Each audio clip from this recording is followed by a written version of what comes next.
It's really scary being transgender and disabled in the USA, and I feel like it's just kind of getting increasingly bad, but I also feel like the only people that's gonna protect us and is our own.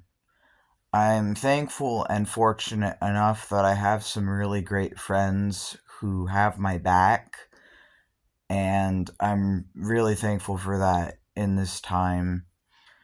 The other day, I had an amazing dream, and I had a beautiful lucid dream where I met this handsome, blonde haired, blue eyed man who could turn into a giant Ifrit Jinni or fire elemental or red devil.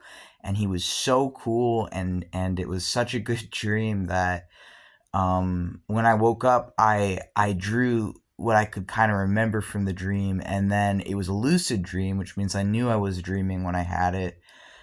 And I went to the park, which was near where the dream took place, and I was in a really good mood, and I was trying to just like eat some snacks that I got at a gas station and feel out the feelings that I felt in that dream. And unfortunately, I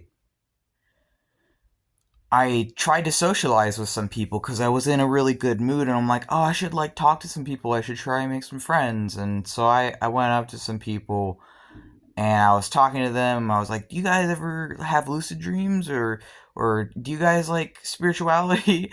I don't know. I was trying to like strike up a conversation because I'm really into stuff like lucid dreaming and other things. And I'm not gonna say what happened because it's not something I need to share online. But I'll say that at some point, a guy had asked me if I'm trans. I said yes, and all I'll say is that he chose to hurt me and he chose to assault me, and I'm not gonna say more than that because frankly, it's none of your fucking business. But suffice to say, I failed to defend myself, or not failed to defend myself, but the last times that someone or people have tried to assault me, I've managed to like push them away. This time I couldn't read the social cues, and it happened so fast that I couldn't register what was even happening at first.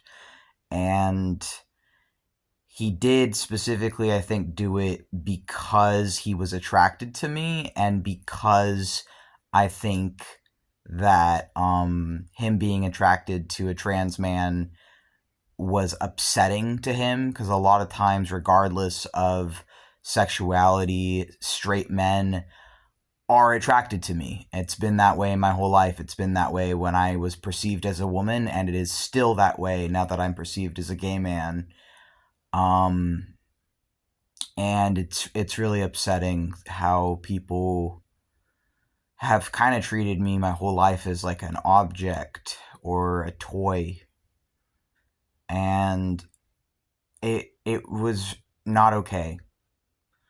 But I understand that the violence that I faced yesterday and the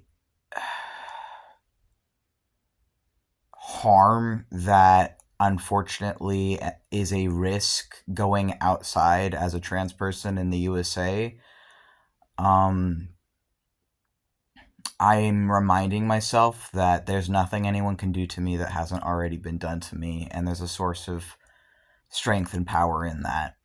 And what that guy did to me yesterday, that's already happened to me, and he can't take away from me my hope. And I have been really deeply kind of affected by what happened, but I'm trying to remain hopeful and remain strong and process it. I know that a lot of transgender people, and probably a lot of other autistic people like me, and I'm also a DID system, and all of that really complicates stuff for me in my life.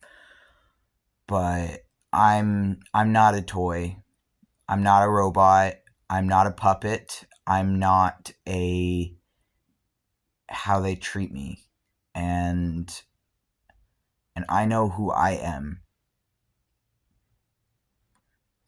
I just wish that other men would stop assaulting me and stop hurting me and stop treating me like something to be used and then discarded. But even though I wasn't able to protect myself that time, I know that Samael's looking out for me right now. That's my god, or my highest god, and I will be okay. I just need time to let myself recover and restore my energy, and I'll be okay.